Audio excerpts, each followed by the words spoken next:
Hi, everybody. Let's see. Let's see if I'm on. Let's see if everything's working. We have breaking news today. It's really big breaking news. And I'm really very, very happy. So,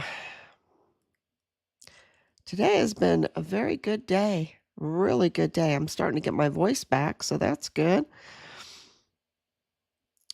Okay, let's see.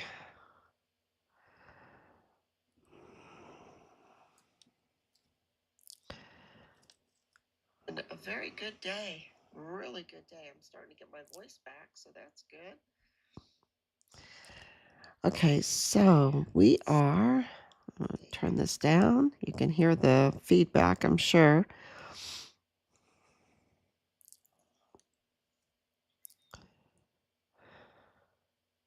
Yep, day 1,969 days since Richard, our hero, absolutely huge hero, the Fort Bliss whistleblower soldier, Richard Halliday, in July 2020. Really, it started in 2019 when he became a whistleblower. And that has a lot to do with the breaking news today. So, let's start there. It's a little bit different today. Starting in 2019, when Richard became a whistleblower reporting criminal trafficking. And then the Walmart mass shooting happened, right?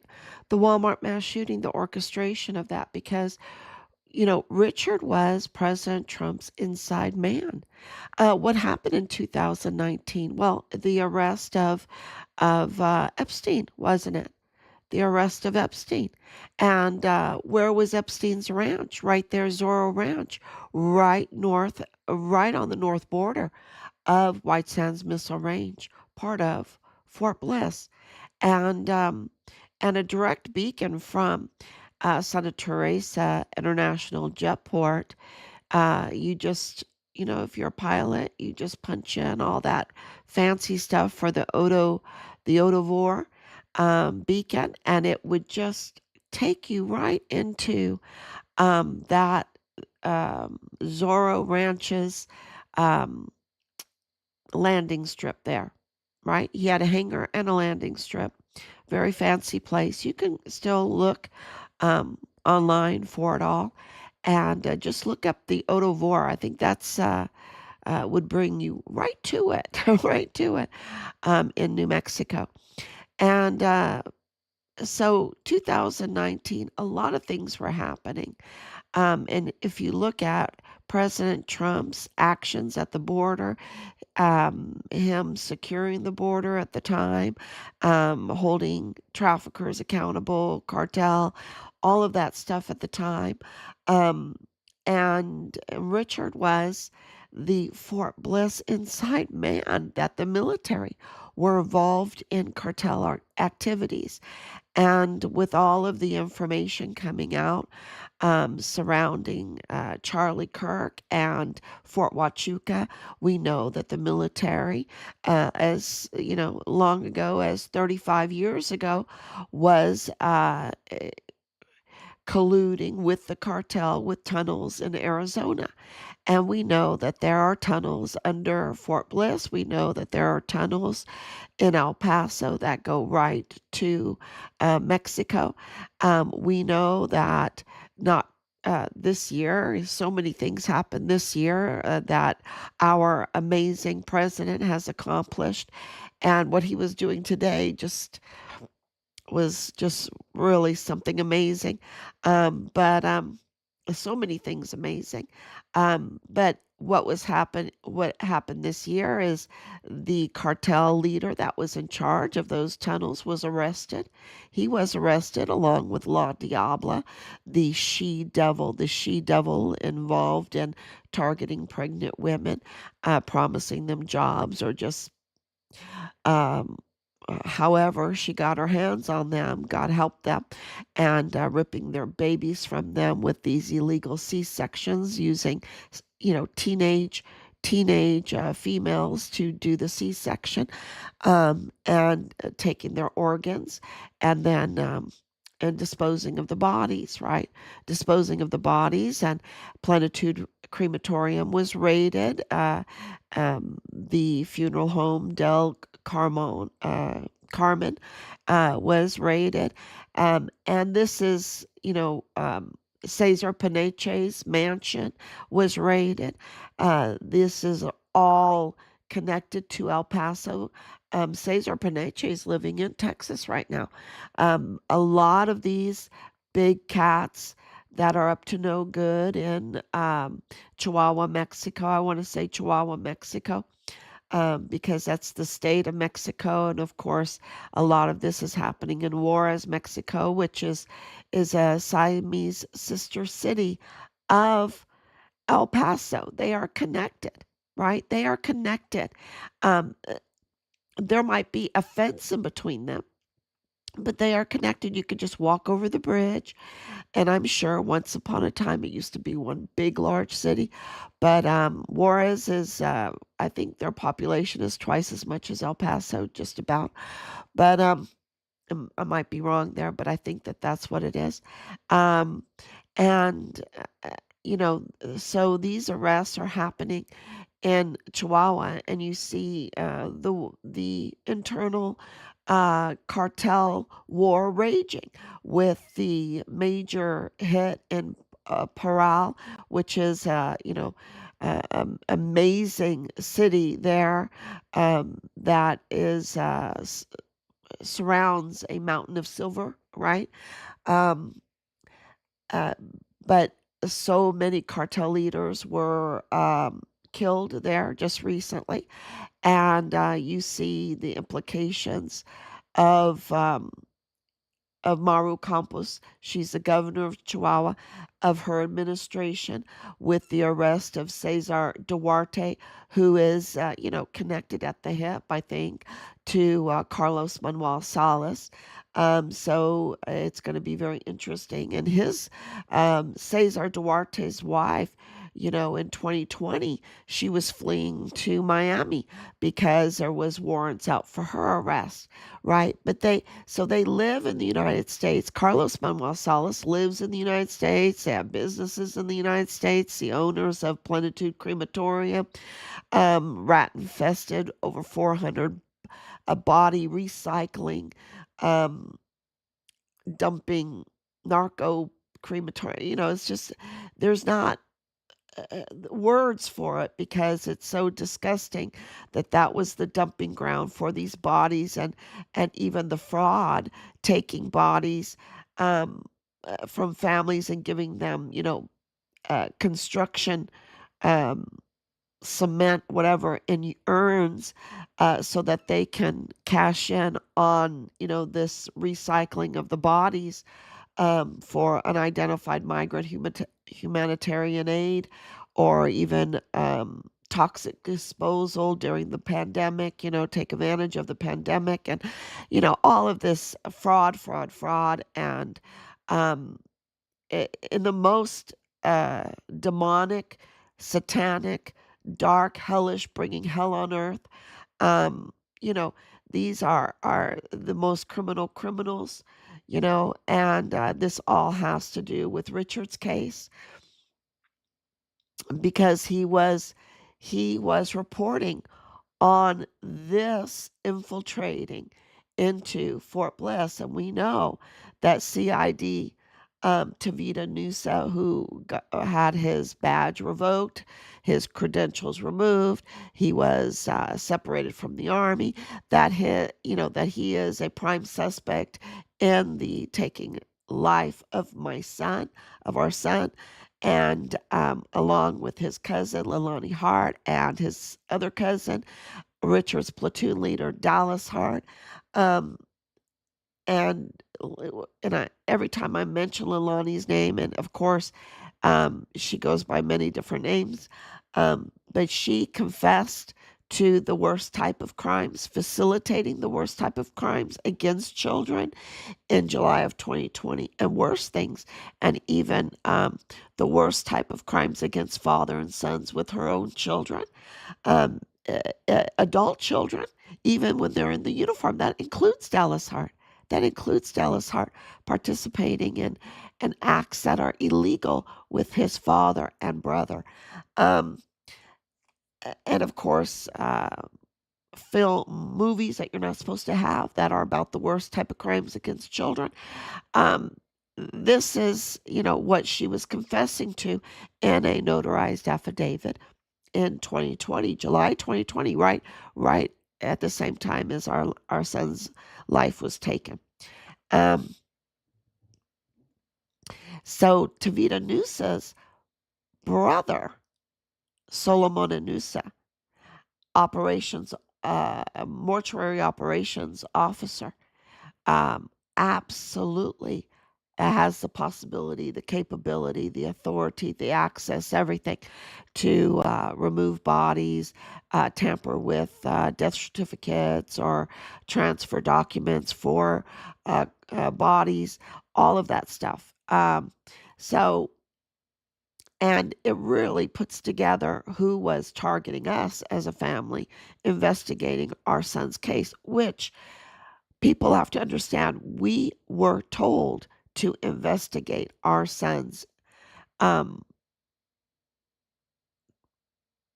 atrocity, okay, and bring the CID and the command leads, and the FBI, or they could not help us. We had to bring them leads. They told us we had to do the investigation ourselves.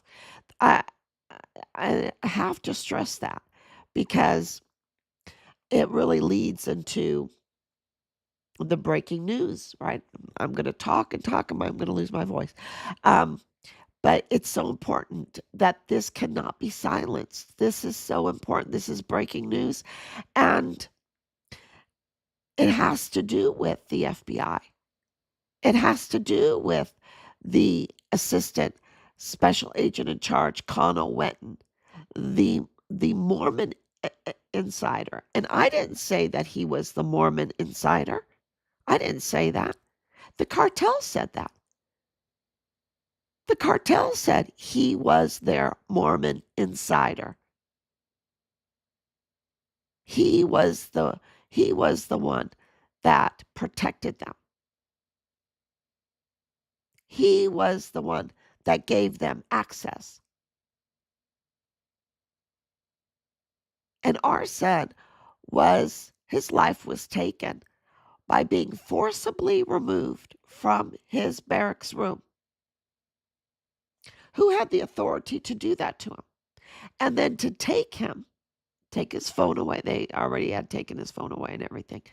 And take him down, and they already had retaliated against him. They did everything to him. Okay? Everything.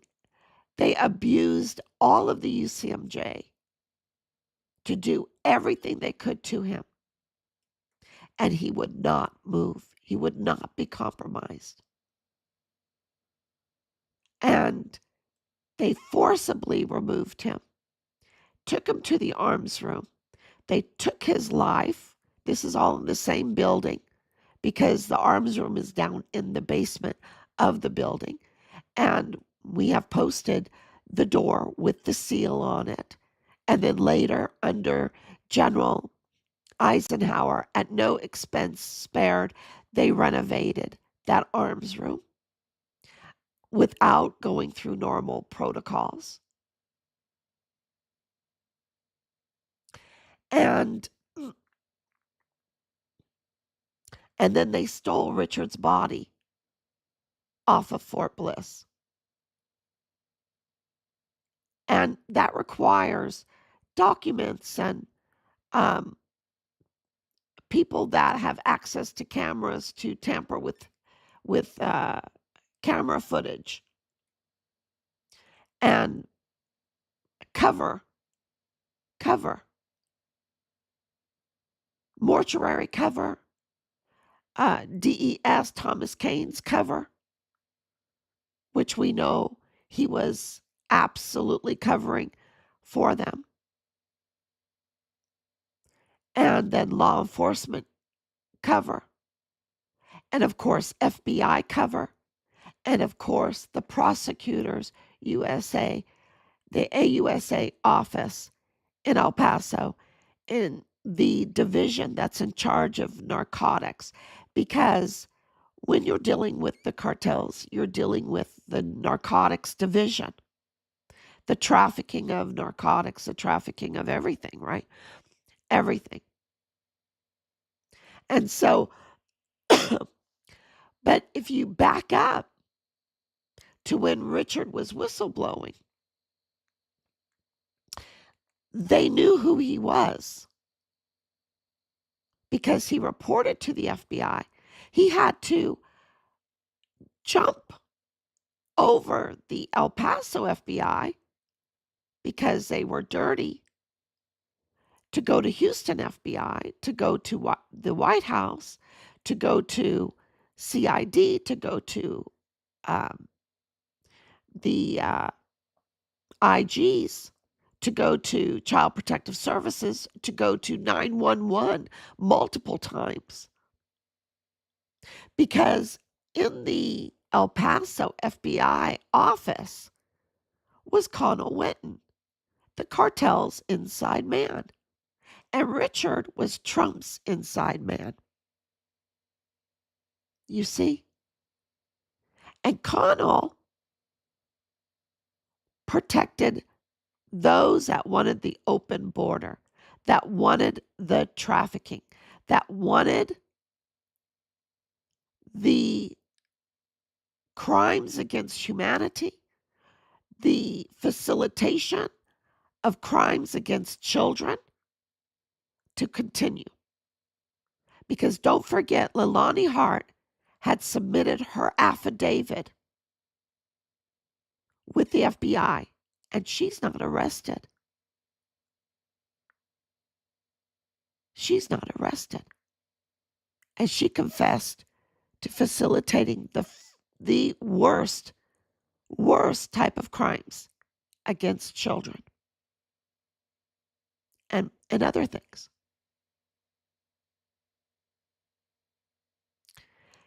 Connell Witten was protecting that. He was protecting the drug money, the child trafficking money, the organ trafficking money. And I would say the organ trafficking and the corpse recycling, because a normal like cremation is like like $1,500, but a corpse on the black market is worth up to $100,000. So he was protecting hell on earth. He rejected his oath, rejected the Constitution, rejected Americans, the welfare of Americans, and he leaked Richard's name. He leaked who the inside man of Fort Bliss for President Trump was. He leaked Richard's name to the cartel. Now you know why El Mayo took interest in Richard. Why El Mayo's lawyer, Ray Velarde, took interest in Richard. Because Connell Witten had leaked Richard's name. The U.S. soldier whistleblower at Fort Bliss, protecting the children, protecting national security, protecting fellow soldiers. Because what we're finding out today with this whole Jeffrey Epstein thing is Blackmail. Having something on Bill Clinton. And I want to do a disclaimer here. We're not Team Find Richard Halliday defending any of the activities of El Mayo or Bill Clinton or their crimes or anything. Okay, but what we're telling you is that there are bad actors that are involved with the cartel, that are involved with this Mormon faction, that are involved with Jeffrey Epstein and whoever's behind all that, to discredit, compromise, blackmail every and all official, individual, and I shouldn't say each and every individual, I should say officials and soldiers or service members. They want to break, compromise, blackmail, have material at least to do it if they want. Any soldier, because a soldier as a whistleblower is very powerful. It has a lot of weight. And for cartel traffickers and Mormon faction cartel tied traffickers and whatever they're involved in with the money laundering, with the organ harvesting, with the black market selling of babies, you know, the most horrible things. They want to keep this money flowing.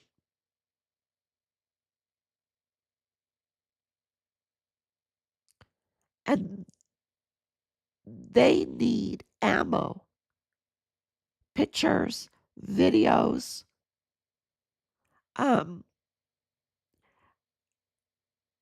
police records, whatever, against whoever might get the swift idea to have a come to Jesus moment and want to become a whistleblower.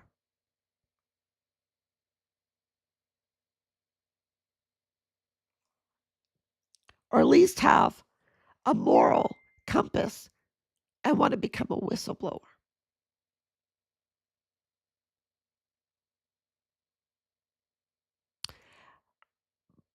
The thing is, if you think of it, think of Connell Wetton as Kash Patel. Because Connell Wetton is the federal law enforcer there in El Paso, right? But he can't make a move. Just like Kash Patel needs Pam Bondi, the AG. So who does Connell Wetton need? Connell Wetton needed the AUSA Chief of Narcotics for the Western District of Texas and the El Paso Field Office, Steven Spitzer. Steven Spitzer. That's who that is. Steven Spitzer is like the Pam Bondi to Connell Wetton. Steven Spitzer.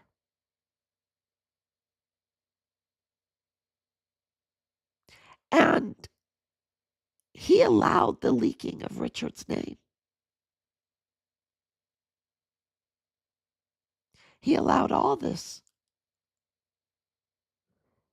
He allowed hiding his good buddy that he meets with like on a weekly basis, Michael F. Mayella. Their families are as thick as thieves. And he hid that from the public and allowed a false narrative about Patrick Crucius just randomly choosing El Paso because he was some white supremacist connected to Trump, which was totally false. And in reality, the records, the evidence now shows, and the records show, he's not a white supremacist. He has no connection to President Trump. But he had a big connection to El Paso, to his family. And Michael Mayella is the family of the Walmart mass shooter. And Steven Spitzer knew it because he knows Alexis Mayella married Brian Blake Crucius because he's known them for a long time. And they are the Mormon faction connection. Now, they might not be Mormon, but Felix Valenzuela is Mormon. Connell Wenton is Mormon.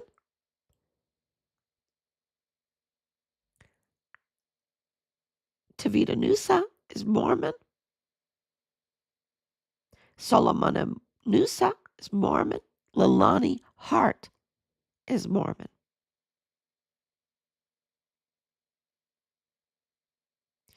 And Connell Wenton and Steven Spitzer allowed Leilani Hart to have access to Fort Bliss, knowing that she confessed to facilitating the worst type of crimes against children, allowing them to participate in their Hart child care, allowing her to go to Park University and cause even more trouble. They allowed her to have access. They allowed Dallas Hart to continue on Fort Bliss, knowing that he had allegations against him in his mother's affidavit against performing the worst type of crimes that father and sons can perform together that are illegal while in uniform.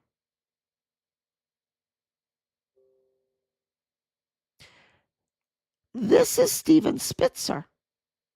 He's the Pam Bondi of the area. And now I have some very happy news. He's been removed. Breaking news. Steven Spitzer has been removed as the Chief of Narcotics from the El Paso division, the field office, and he is now in Alpine. Alpine! That's where you hear the echoes. The echoes, Alpine! Isn't there some kind of commercial about that with the yodeling, hee-hoo, Alpine? No, it is very good news and very bad news for Alpine. And I put up alert, bad actor. There is shaking going on and there's scrutiny going on. And that is really good news. Really good news. And I don't want to give the leadership at Fort Bliss a pass because they absolutely knew who Leilani Hart is. They knew her record. She has a very long criminal record. She's a convicted criminal. And they knew. They knew through all the connections, and it would take, lots of podcasts. I've done lots of podcasts on all of that. But it is connected to, of course, her cousin, Solomon Anusa, the officer for mortuary operations, her cousin, CID Tavita Nusa, which she was very intimate with, and of course her son, who's Richard's platoon leader, and the prime suspect in taking our son's life, and also her husband that was an IDS Pueblo for veterans benefits, quid pro quos, really quid pro quos everywhere. Man, was he giving up some quid pro quo. Well, that's an allegation. I allege that James Courtney Hart was giving a bunch of quid pro quos with his position, that he was abusing his position. I allege that. Okay. Very clear.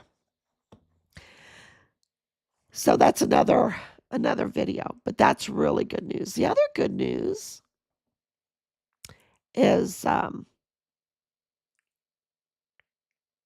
just this amazing rebuilding of our military, which needs to happen. They need to scrutinize it. They absolutely need to take these flag officers that are so corrupt and strip them. They just cannot be there. And I don't know why. We'll see. Because I learned something living in Ireland, that you can have the most beautiful brown Labradors, these beautiful dogs. You could have any dog. But in the case that I'm talking about, they were brown Labradors, 2 of them. They were beautiful. Oh my gosh, so friendly, so beautiful. But in our field, our not on my field, but in the field right beside our house, the farmer brought his sheep. And those dogs chased those sheep. And then something really terrible happened. They nipped at him. And they drew blood.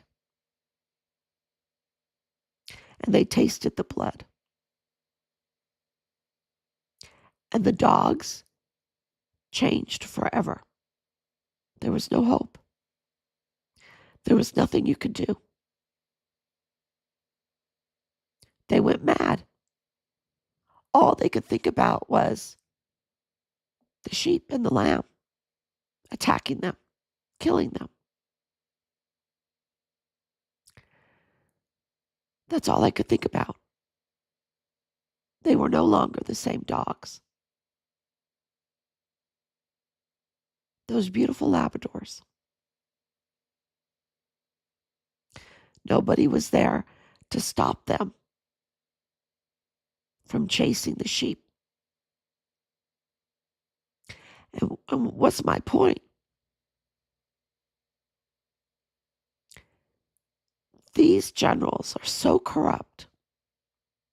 They've done the most vile, vulgar, hell on earth things.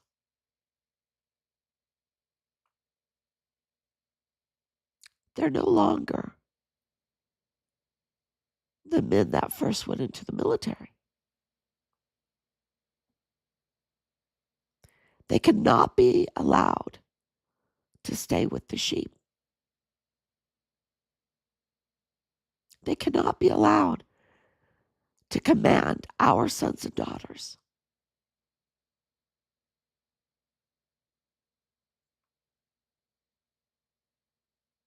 Because they will bite. They will bite.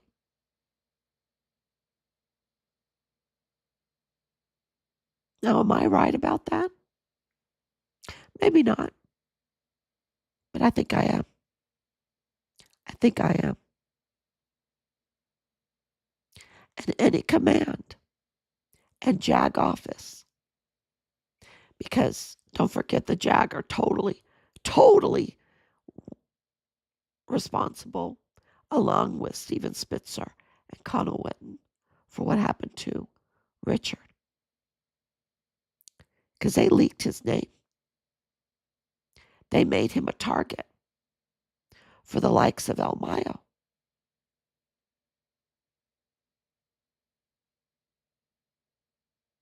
They made him a target for the likes of this Mormon faction that were tied to the cartel. And they targeted Richard. And any command that allows that to happen, and don't forget, the barracks were not following SOPs. They were targeting every last one of our soldiers in that barracks. The stories are endless. The drugs, the guns, the young girls, you name it.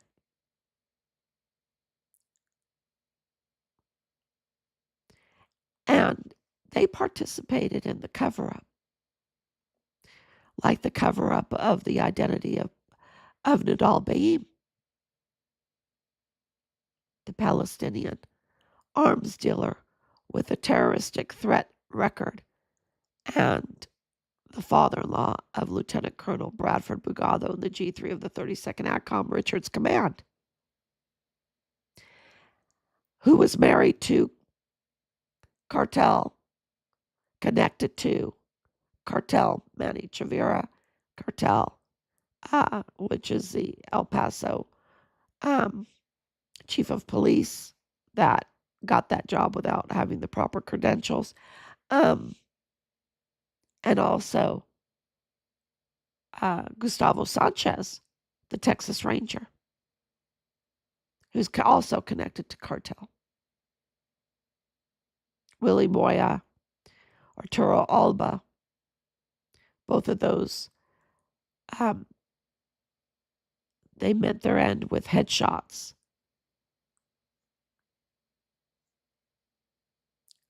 Because it's very violent, that life. And our command allowed that in our military. And so did Steven Spitzer. And so did Connell Wenton.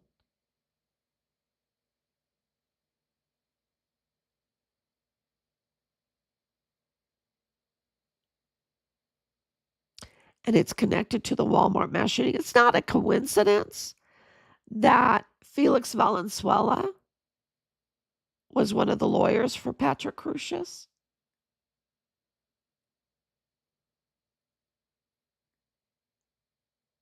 It's not a coincidence. They brought in Justin Underwood to do his dirty thing. He's one of their Mormon faction connections.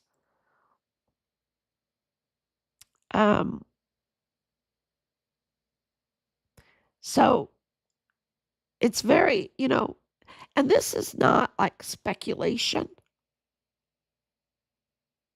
This is 5.5 years of hard work putting all of this together, identifying the crimes and the criminals, documenting it all, reporting it all, and then reporting it to you. Because every person deserves to hear the truth about Patrick Crucius's family. The Walmart mass shooter's family is Michael Mayella, the federal courthouse manager, who's good buddies with Steven Spitzer. Family versus family. I mean, not versus, but family. BFBs, best friends or whatever, forever. Well, they have ties more than I think their weekly meeting. And it's with this trafficking. It's with the trafficking, because that's what they're protecting. Hell on earth.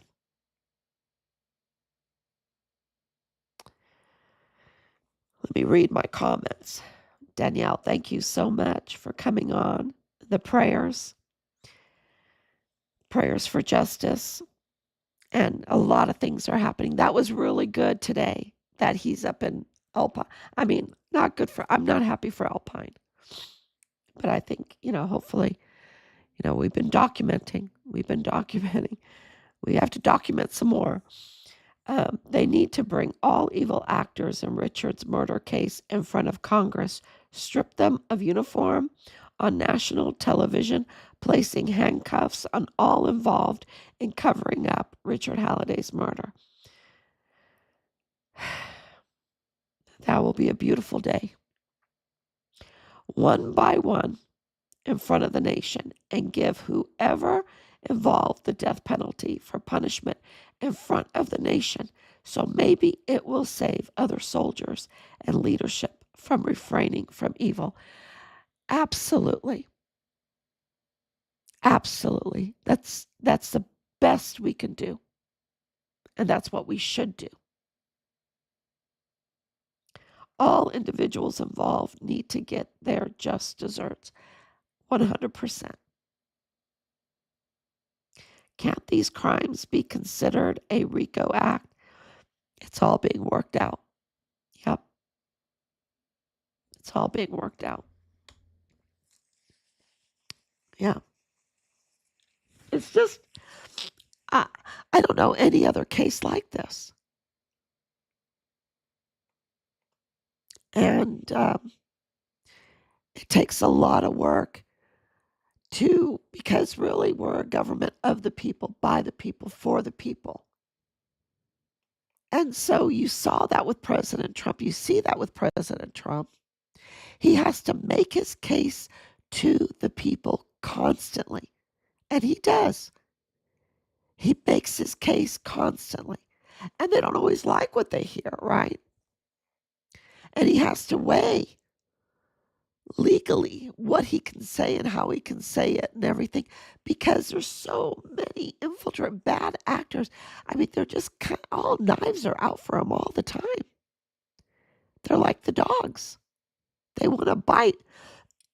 And he has a hedge around him. And that hedge, excuse me, that hedge that he has around him is the people of this country.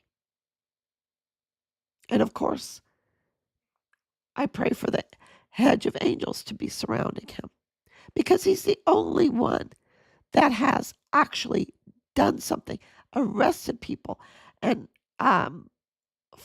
forced in this conversation, gave us this conversation, this ability to talk to the people about all this, to make our argument to the people, and the people to make the argument back.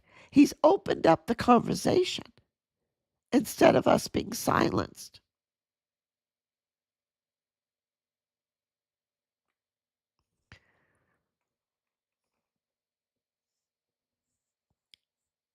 So, I mean, he's done so much more than that. But that's huge right there. And it's the people that will decide. And so that's why we come on every day, because we know that the people will do their research, that they will come back. I mean, I know there's bad actors that come with nonsense about Richard and, but we have in the line of duty. We know they can't produce Richard, right? They can't produce him.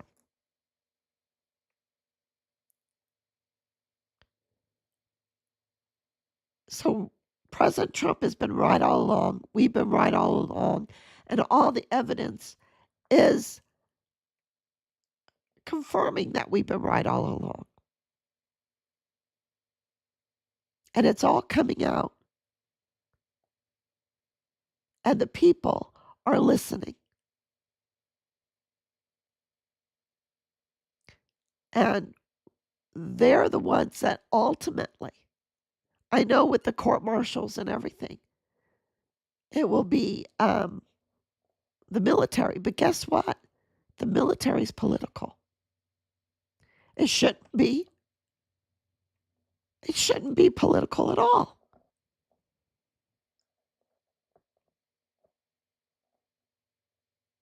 But it is. And because of that, they put their finger in the wind. They wet it, put it in the wind, and see where the people are. And that's why they spend so much time and money. Think about the money they spend to keep stories on Richard up high or whatever, and mess with algorithms and AI and everything like that.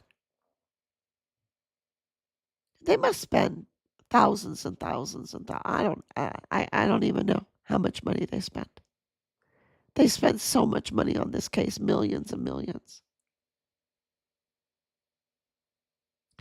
So, but at the end of the day, of course, it's God, right? God is no buttercup. God can just turn over the tables in an instant. But in the United States, it's of the people, by the people, for the people, under God. And that's why this matters. And that's why you matter. And that's why your votes matter. And that's why you're keeping your head clear, knowing what your rights are, valuing our government, not the corrupt individuals, but the Constitution, the rule of law, our treaties, which is part of our latest. Anyway, so we have to value that, or where are we? We have no democratic republic then, no foundation for it. We lose the essentials. The essentials. For what? Essentials for what? The pursuit, the right to pursue happiness, the right to pursue our freedoms.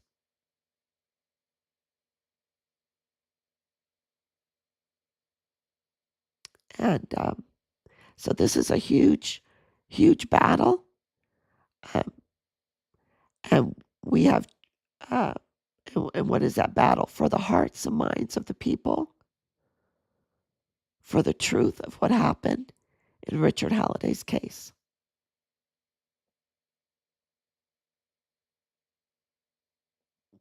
That's what we want. We want the people to know what President Trump wrote in that letter about our son, that he was a hero, that he was an amazing soldier, so courageous, deserving of all respect from the American people. A name that is indelible.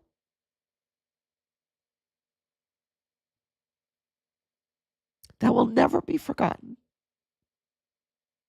And he went on and on to say even more nice things. And that's not just a normal letter.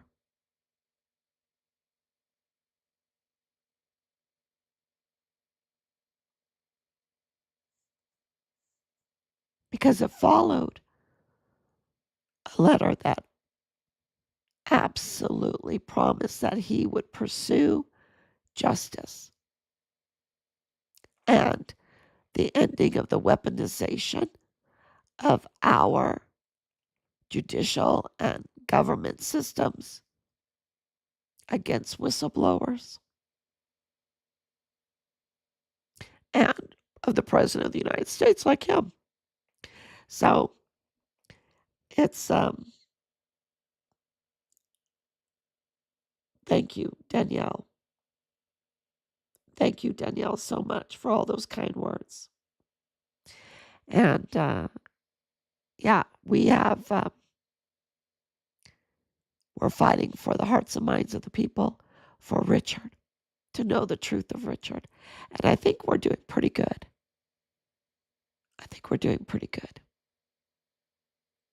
So I want to thank everyone so much. And please share. Please share. And, we're not monetized. So the sharing, I heard it doesn't come easily because, they don't want to put the posts out there because it's not monetized. They don't make money off of it, whatever. So, it's like, really, I get harassed if I monetize, or non-seen if I don't, whatever. So I think I just ask for everyone to share. Thank you, and God bless you, and I will be back tomorrow. God